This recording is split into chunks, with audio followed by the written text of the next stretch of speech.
IG Sindh ने law and order की जो करंट सिचुएशन है और जो भी थ्रेट की सिचुएशन है, जिस तरह आपको पता है कि एक दहशतगर्द तंजीम की तरफ से एक लेटर इशू हुआ था जिसमें मुख्तलिफ पार्टियों के नाम भी लिखे हुए थे। फिर जो भी दहशतगर्दी के वाक़यात बलूचिस्तान और खैबर पख्तूनख्वा में हुए, उसके बाद फिर आईजी साहब ने बताया कि उसमें सिंध सूबे में भी उसके लिए थ्रेट्स मौजूद हैं, तो वो सारी चीज़ें अमल में आई। फिर उसी इजलास में जो है जो बल्दियाती इलेक्शन होने जा रहे हैं 15 तारीख को, उसके बारे में तफसीली बातचीत हुई और उसका के लिए थ्रेट्स मौजूद हैं, तो वो सारी चीज़ें अमल में आई। फिर उसी इजलास में जो है जो बल्दियाती इलेक्शन होने जा रहे हैं 15 तारीख को, उसके बारे में तफसीली बातचीत हुई और उस काबीना के इजलास के बाद जो फैसले ये हुए कि हुकूमत सिंध पहले से एक लेटर लिख चुकी है इलेक्शन कमीशन ऑफ पाकिस्तान को कि डिस्ट्रिक्ट दादू में मेहड़,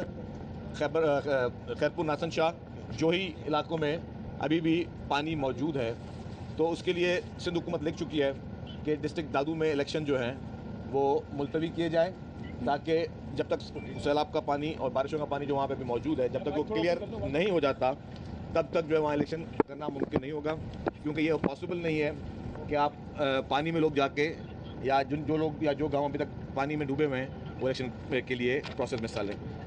उसके बाद हमारे इत्तेहादी हैं वफाकी हुकूमत में मुत्तहिदा कौमी मूवमेंट, उनका एक देरीना मुतालबा था कि उनको डीलिमिटेशन में कुछ एतराज़ात थे, तो उस पर क्योंकि एमक्यूएम इत्तेहादी भी है और हम चाहते हैं कि जी जो भी इत्तेहादी पार्टीज़ हैं उनके मुतालबात को संजीदा लिया जाए, तो उन एमक्यूएम के मुतालबात पर जो एक सेक्शन 10(1) है जिसमें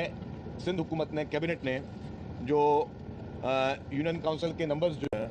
वो मुकर्रर करती है कि जी किस डिस्ट्रिक्ट में कितने यूनियन काउंसिल होंगी, तो वो आज सिंध काबीना ने वो नोटिफिकेशन जो है वो विड्रॉ कर दिया है।